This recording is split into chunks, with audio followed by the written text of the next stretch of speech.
ਤੇ ਜਿਹਦੇ ਕੋਲ ਦੌਲਤ ਹੋਵੇ ਨਾ ਉਹਦੇ ਕੋਲ ਅਕਲ ਨਾ ਵੀ ਹੋਵੇ ਤੇ ਉਹ ਗੱਲ ਕਰੇ ਨਾ ਉਹਨੂੰ ਲੋਕ ਗੱਲ ਸਮਝਦੇ ਨੇ।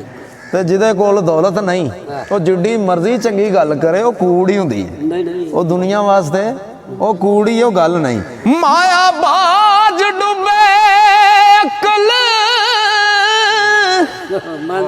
ਹੋਸ਼ ਸਵੇ